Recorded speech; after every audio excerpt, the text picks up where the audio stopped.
આજે અમે જવા નીકળ્યા હતા ડાકોર, પણ રસ્તામાં જતાં જતાં જ 12 વાગી જાય છે, પણ 12 વાગ્યા પછી ડાકોરનો ગેટ બંધ થઈ જાય છે, જેના લીધે અમે રસ્તામાં જ પ્લાન બદલી દઈએ છીએ અને પાવાગઢ તરફ નીકળી જઈએ છીએ। અને તમે જોઈ શકો છો કે અહીંનો બહારનો વ્યૂ કેટલો સરસ છે, એ પણ વરસાદ હોવાને કારણે।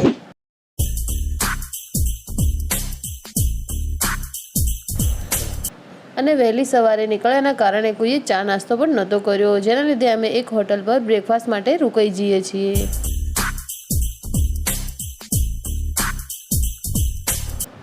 અને આ જે પણ બધા બેઠા છે એ બધા મારા ફેમિલી મેમ્બર છે, તો બધા તો એમના ચા નાસ્તામાં જ લાગી ગયા હતા। પણ એક આ માહી છે કે જે એમની મસ્તી ક્યાંય પણ ખતમ નથી થતી। ઓલરેડી અમને ઘરેથી નીકળવામાં બહુ જ લેટ થઈ ગયું હતું, અને અહીંયાથી પણ લેટ ન થાય એની માટે અમે પાછા ગાડીમાં જતા રહીએ છીએ, કેમ કે પાવાગઢ મંદિર હજુ અહીંયાથી બહુ જ દૂર છે।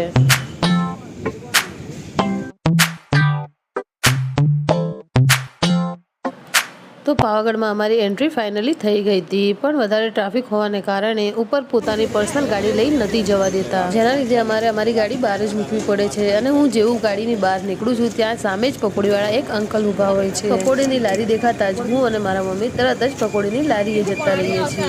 હવે અમારે અહીંથી આગળનો સફર બસમાં કરવાનો હતો, કેમ કે ત્યાં પર્સનલ ગાડી અલાઉડ નથી। તો ફાઇનલી અમે બસમાં જેમ તેમ કરીને બેસી જઈએ છીએ, કેમ કે રવિવાર હતો, જેના લીધે બહુ જ ટ્રાફિક હતું। અને ફાઇનલી આ બસ મંદિર તરફ નીકળી જાય છે। અને જે કોઈ પણ અહીંયા પાવાગઢમાં આવ્યું હશે એને તો ખબર જ હશે કે પાવાગઢ જવાનો રસ્તો કેવી રીતનો છે। નદીઓं કો એહસાસ હૈ સાગર મેં ભી પ્યાર। અને તમે અહીંયા ટ્રાફિક જોઈ શકો છો કે બસો માટે કેટલી લાઈન લાગેલી છે। તો બસમાંથી તમે નીચે ઉતરી ગયા હતા, પણ પછી ત્યાં ગયા પછી બધા વિચારમાં પડી ગયા કે અમે રોપવેમાં જઈએ કે સીડીઓથી। પછી જ્યારે મમ્મી અને માહી માટે અમે રોપવેની ટિકિટ લેવા જઈએ છીએ ત્યારે જોઈએ છે કે લાઈન તો ખૂબ જ લાંબી હોય છે। અમે પણ અમારી હોશિયારીમાં કહી દીધું કે અમે સીડીથી આવશું અને મમ્મી અને માહી રોપવેમાં। આમ તો આટલું ટ્રાફિક નથી હોતું, પણ સન્ડે હોવાના કારણે અહીંયા બહુ જ ભીડ હતી। પછી મારા હસબન્ડ એટલે કે રાહુલ એ વચ્ચે જ ઘૂસી જાય છે લાઈનમાં ટિકિટ માટે। માહી અને મમ્મીને તો બેસાડી દીધા હતા રોપવેમાં, અને અમારે જવાનું હતું સીડીઓ ચડીને। તો ચલો હવે વધારે મોડું ના કરતા આપણે સીડીઓ ચડવાનું સ્ટાર્ટ કરીએ।